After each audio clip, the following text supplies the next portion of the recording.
आदरणीय सज्जनों, माताओं एवं बहनों, अभी राम सत्संग योग से पाठ किया गया। सत्संग योग संत मत सत्संग का प्रतिनिधि ग्रंथ है। सत्संग योग के बारे में एक बार गुरुदेव ने कहा था, सत्संग भानुमति का पिटारा है। आप जानना चाहेंगे भानुमति कौन थी और उसके पिटारे में क्या विशेषता थी। कहते हैं, कोई कहते हैं विक्रमादित्य की पत्नी थी, कोई कहते हैं कि राजा भोज की पत्नी थी। तो भानुमति जादूगरनी थी, उसके पास एक पिटारा था। उससे कोई कुछ भी मांगता था, कितनी भी मात्रा में, कितनी भी संख्या में पिटारे में हाथ डालकर निकालकर मांगने वाले को दे देती थी। तो सत्संग योग एक ऐसा ग्रंथ है, मोक्ष चाहने वाले को जितनी सामग्री चाहिए, ज्ञान की सामग्री, सारी सामग्री ज्ञान सत्संग योग में समाहित है, संकलित है। गुरु महाराज बड़े खुश थे। पहले सत्संग योग के चारों भाग अलग अलग छपते थे, पहला भाग, दूसरा भाग, तीसरा भाग अलग अलग छपते थे। जब चारों भाग एक बार छप गए एक जिल्द में, तो गुरु महाराज को बड़ी प्रसन्नता हुई। उन्होंने भोज दिया, भंडारा दिया, साधुओं को खिलाया। गुरु महाराज से पूछा किसी ने, आपका क्या ज्ञान है? तो उन्होंने कहा, सत्संग योग में जो ज्ञान है वही मेरा ज्ञान है।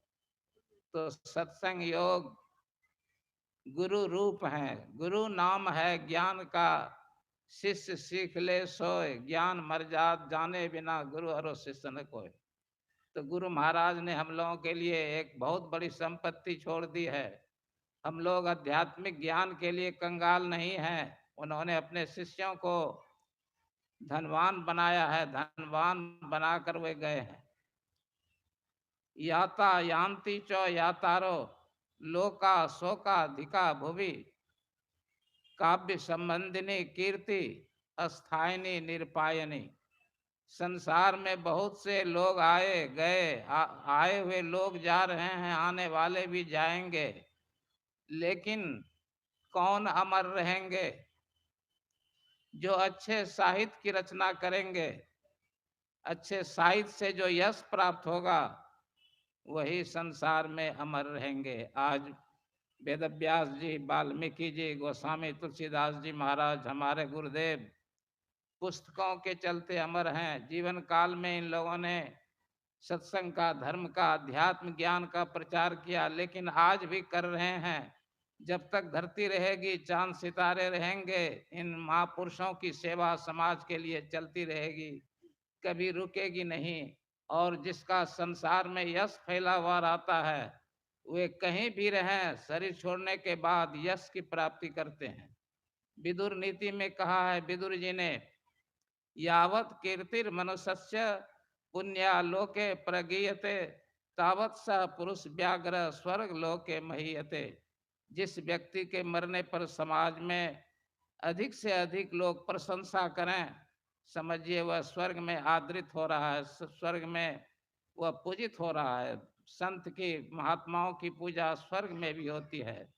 तो हमारे गुरुदेव संसार से चले गए, लेकिन ऐसा नहीं सोचिए कि वे हमारी देख रेख नहीं करते हैं। एक वकील थे भागलपुर में, एक बार पूछा गुरुदेव से, गुरुदेव जब आप नहीं रहेंगे संसार में, तो हम लोगों की देख रेख कौन करेंगे? गुरुदेव ने कहा कि आप कैसे कहते हैं कि मैं नहीं रहूंगा? गुरुदेव अभी भी हैं। उपनिषद पढ़िए, उपनिषद में लिखा हुआ है, जो संत हो जाते हैं, आत्म साक्षात्कार कर लेते हैं, शरीर को छोड़कर चले जाते हैं, कुछ संत परमात्मा में मिल जाते हैं। कुछ संत सूक्ष्म शरीर धारण करके लोक लोकांतरों में घूमते हैं और वहीं से अपने शिष्यों की देख रेख करते हैं, शिष्यों की समस्याओं का समाधान करते हैं। बात यह है कि उनके प्रति हमारी श्रद्धा होनी चाहिए, हमारा विश्वास होना चाहिए। मंत्रे तीर्थे द्विजे देवे देवज्ञे भेषजे गुरो यादृशी यश भावना सिद्धिर भवती तादृशी। गुरु के प्रति हमारी जैसी भावना होगी, गुरु उसी रूप में हमें दर्शन देंगे। एक गोरखपंथी साधु मेरे पास आए हुए थे कुछ वर्ष पहले, गिरवाधारी थे। उन्होंने कहा कि मैंने घर द्वार छोड़ दिया, विवाह करना छोड़ दिया, पढ़ाई लिखाई छोड़ दी, साधना में मेरी प्रगति नहीं हो रही थी। हिमालय की एक गुफा में बैठकर रोने लगा। अंधेरी गुफा थी, एकाएक प्रकाश छा गया। मैं बड़ा चकित हो गया, प्रकाश कैसे आ गया। मैंने आंख मली कि कहीं आंख में कोई गड़बड़ी तो नहीं हुई थी, लेकिन कोई गड़बड़ी नहीं हुई। सामने कुछ देर के बाद एक महात्मा जी उतरे, व्हील चेयर में बैठे हुए थे, प्रकाश छा गया था। मेरी ओर ऐसे आशीर्वाद का हाथ उठाया और उन्होंने कहा कि घबराओ मत, मैं जो तुम्हें साधना पद्धति बतला रहा हूँ ठीक से करना, आगे बढ़ जाओगे। उन्होंने मानस जप, मानस ध्यान, दृष्टि योग सब साधना बतला दी। उसके बाद अंतर्धान हो गए। मैं बड़ा रोने लगा। कौन महात्मा थे, बहुत बड़ी मेरा बड़ा उपकार किया। मैं पहाड़ पर से उतरा, ऋषिकेश हरिद्वार आया, खोज करने लगा तो खोज में मिल गए कि ये सदगुरु महर्षि में ही परमहंस जी महाराज थे। तो मैं पूज्य साई स्वामी जी महाराज के पास गया और सारी स्थिति बतलाई और उनसे कहा कि आप दीक्षा दे दीजिए। पूज्य साई स्वामी जी महाराज ने कहा कैसे कैसे गुरुदेव ने दीक्षा बतलाई थी। तो उन्होंने कहा कि मैंने सारी विधि बतला दी। कहा कि ठीक ही तो बताया है। तो वह युवक मेरे पास आया और गदगद स्वर में बोला कि पूज्य साई स्वामी जी ने मुझे सांत्वना दी, मैं उनका बड़ा ऋणी हूँ। और गुरुदेव किसी के अपने कर्म का फल स्वप्न में भी भोगवा देते हैं। गुरु की ऐसी कृपा है, जागृत काल में नहीं भोगवा कर स्वप्न में भोगवा देते हैं। कितनी उनकी बड़ी कृपा है। आवश्यक निर्देश भी दिया करते हैं गुरु महाराज। मैं अपनी व्यक्तिगत बात बतलाना चाहता हूँ। मुझे पदावली की टीका छपवानी थी, मेरे पास रुपये नहीं थे, मैं चिंतित था। गुरुदेव ने स्वप्न में कहा आपकी किताब छपेगी। गुरुदेव मुझे आप कहते थे, गुस्साते थे तो तुम कहते थे, तुम कहते थे तो बड़ा आनंद आता था। तो मैं जगा, बड़ा खुश हुआ। गुरु महाराज ने कहा आपकी किताब छपेगी। सवेरा हुआ, 2-3 दिन के बाद कुप्पा घाट आश्रम से एक युवक आया, प्रेस मैनेजर था। कहा कि कुप्पा घाट में कोई किताब नहीं है छपने के लिए, आप कोई किताब दीजिए। मैंने कहा मेरे पास रुपये नहीं है। कहा कि कागज भर के लिए भी दीजिए। कागज भर के लिए मेरे साथी ब्रजेश कुमार ने दी, पैसे रुपये दिए, उन्होंने छाप दिया। 6 महीने के बाद रुपये लौटाए। तो हम कैसे कहें कि गुरु महाराज संसार में नहीं है। हमारी श्रद्धा होनी चाहिए। एक माता जी बड़ी व्याकुल थी कि गुरु महाराज मेरे बेटे का विवाह नहीं लग रहा है, अच्छी लड़की नहीं मिल रही है। तो गुरु महाराज ने स्वप्न में कहा कि बगल के गांव में ही तुम्हारी पतोहू मिल जाएगी। पता लगाया, खोजा, विवाह हो गया। देखिए गुरु महाराज पे हमारी श्रद्धा होनी चाहिए। और देखिए अभी हमारे आचार्य इस स्थिति में है, कितनी प्रसिद्धि है, कितने यशस्वी हैं। गुरुदेव कितना इनको मानते थे। अपने चौके से प्रत्येक दिन 1 गिलास गाय का दूध भेजवाते थे। और उस समय हमारे आचार्य वकालत करते थे, आश्रम में रहते थे, ध्यानाभ्यास समय समय पर गुफा में जाकर करते थे। ध्यानाभ्यास की रुचि, ध्यानाभ्यास के प्रति प्रेम इन्हें बहुत पहले से लगाव है। और ये पूज्यपाद साई स्वामी जी महाराज के सत्संग प्रचार के सहयोगी रहे हैं। उनका बड़ा स्नेह और प्यार इन पर बरसता रहा है। उनका प्रभाव अभी देखिए, इस बुढ़ापे में भी, जर्जर अवस्था में भी सत्संग प्रचार कर रहे हैं, गुरुदेव के प्यारे बन रहे हैं। कहिएगा कि कैसे प्यारे बन रहे हैं गुरुदेव को, आपके पास क्या प्रमाण है। गीता के 18वें अध्याय में भगवान कृष्ण ने अर्जुन से कहा है, हे अर्जुन, जो मेरे गीता ज्ञान का प्रचार करेगा वह मेरा प्रिय कार्य करने वाला होगा, वह मेरा प्रिय भक्त होगा। और अंत में वह मुझे ही प्राप्त करेगा।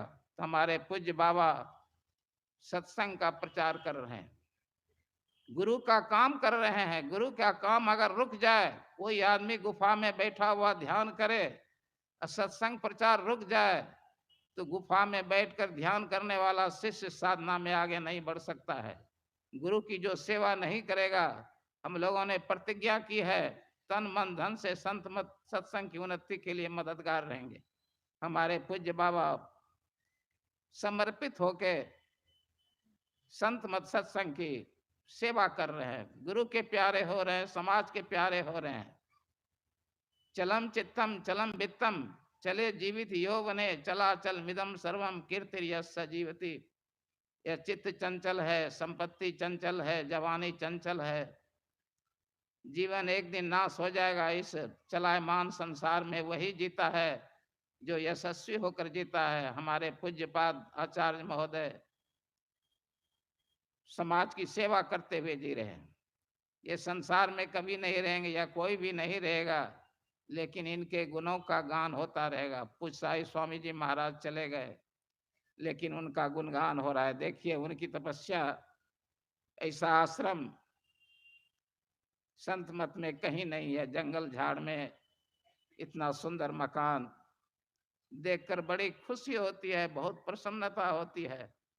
एक बार गुरुदेव को किसी ने मौल शरीफ फूलों की माला पहनाई।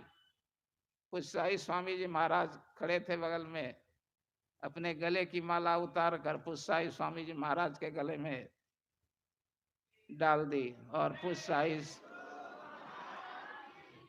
और मैं जो गुरु महाराज की सेवा में रहा या आश्रम की सेवा में रहा, इसकी देन पूज्य साई स्वामी जी महाराज को है। गुरु पूज्य साई स्वामी जी महाराज ले गए गुरुदेव के चरणों में, मुझे कहा कि हुजूर यह लड़का सत्संग योग अच्छा शुद्ध करता है, लेकिन कह रहा है कि मन नहीं लगता है, घर चला जाऊंगा। गुरुदेव ने कहा कि तुम यहीं रहो। पूज्य हरिनंदन बाबा थे, कहा कि इन्होंने प्राथमिक शिक्षक प्रशिक्षण प्राप्त किया है, बाली निकलेगी ये भाग जाएंगे। गुरु महाराज ने कहा नहीं, तुम क्या जानते हो, ये यहाँ रहेगा। उसी दिन से मैं रह गया, 25 साल तक रह गया, साहित्य की सेवा की। साहित्य भंडार इतना समृद्ध नहीं था, गुरु महाराज कृपा से मैंने बहुत से महात्माओं और विद्वानों की मदद की। साहित्य अब समृद्ध है, बड़े बड़े विद्वान वक्ता सब हो गए। आज संत मत चरम सीमा की ओर बढ़ता जा रहा है। तो हम पर भी पूज्य आचार्य की बड़ी कृपा है। इन्हीं के आमंत्रण पर, इन्हीं के स्नेह ने मुझे खींच लाया। मैं कहीं जाता होता नहीं हूँ। अभी वेद मंत्र का पाठ हुआ। वेद क्या है? सत्य ज्ञान वेद है।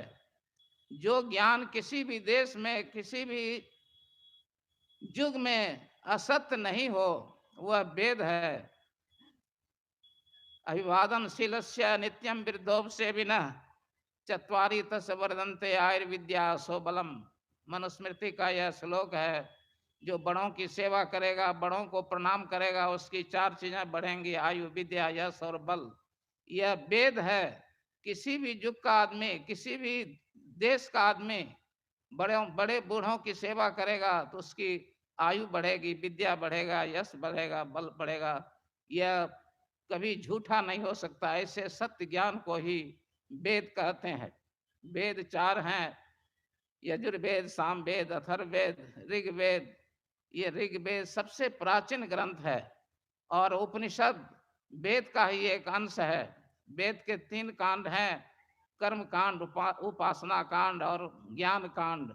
अंतिम कांड उपनिषद है। तो अभी उपनिषद का भी पाठ हुआ और वेदों का भी पाठ हुआ। वेद सबसे प्राचीन ग्रंथ संसार में है। तो ओम युंजान प्रथमम मनस्तत्वा सविता ध्यम अग्निर ज्योतिर्निचाय पृथिव्या अध्यावरत। इस श्लोक, इस मंत्र में मानस जप करने, सत्संग करने का आदेश है। मानस जप, मानस ध्यान करने का आदेश है। दृष्टि योग करने का आदेश है। 4 मंत्र उद्धृत किए गए हैं, 2 सामवेद के, 2 यजुर्वेद के। उद्धृत करके गुरुदेव ने दिखाया है। वेदों में भी संतों की साधना पद्धतियां हैं। बताया गया है कि परमात्मा इंद्रियों का विषय नहीं है, इंद्रियों के द्वारा वह नहीं जाना जा सकता है। एक युवक ने एक महात्मा जी से कहा कि परमात्मा है, परमात्मा का अस्तित्व है? कहा है। तो आप दिखा सकते हैं? कहा कि दिखाने की चीज तो नहीं है, अनुभव की चीज है। कहा कि दिखा नहीं सकिएगा तो हम नहीं मानेंगे ईश्वर को। महात्मा जी ने युवक की पीठ पर एक मुक्का जमा दिया, उसे चोट लगी, दर्द होने लगा। कहा महात्मा जी क्यों आपने मुझे मारा, पीठ में दर्द हो रहा है। महात्मा जी ने कहा जरा दर्द को दिखाओ तो कैसा है दर्द। कहा वो देखने की चीज नहीं है। कहा सूंघने दो तो सूंघ भी नहीं सकते हैं। कहा छूने दो तो वह छू भी नहीं सकते हैं। को चाटने दीजिए, रस लेने दीजिए तो रस भी नहीं ले सकते हैं। तो कहा इसी तरह परमात्मा किसी भी इंद्रिय का, पांचों ज्ञान इंद्रियों में से किसी के द्वारा जानने में नहीं आता है, वह इंद्रियातीत है। और अभी केनोपनिषद का पाठ किया गया, यन मनसा न मनुते ये ना हुर मनोमतम तदे ब्रह्म त्वं विद्धि नेदम नेदम अधिदम पास्ते। मन जिसकी शक्ति से मनन करता है, मन मन उसको नहीं जान पाता है। परमात्मा की शक्ति से मन मनन करता है, लेकिन मन परमात्मा को नहीं जान सकता है। केनोपनिषद में एक कथा आई है, यक्ष उपाख्यान। उसमें कहा गया है कि देवता लोग दानवों पर विजय प्राप्त करके खुशी मना रहे थे, अहंकार में चूर हो रहे थे। उसी समय यक्ष के रूप में परब्रह्म परमात्मा अवतरित हुए। इंद्र ने कहा देवताओं से, देखो ये कौन है, इन पता लगाओ, ये सामने प्रकट हुए हैं। वायु को भेजा,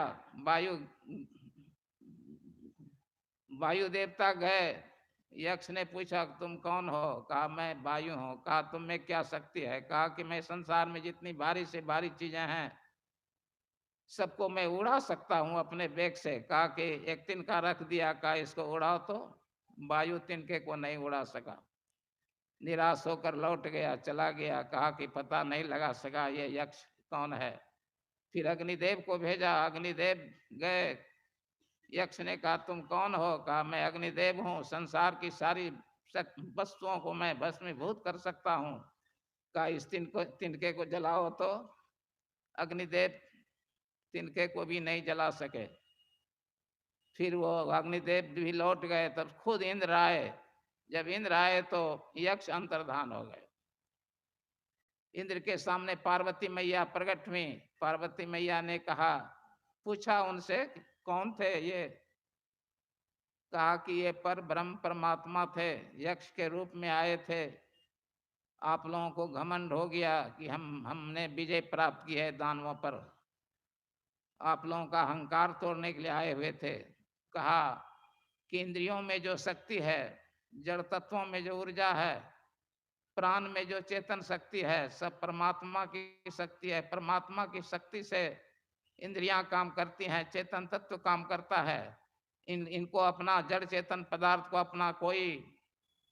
अपनी कोई ताकत नहीं है। तो वहाँ अहंकार दूर हो गया। तो मेरा टाइम हो रहा है, मैं इन्हीं शब्दों के साथ अपनी वाणी विराम देता हूँ। बोलिए श्री सद्गुरु महाराज की जय।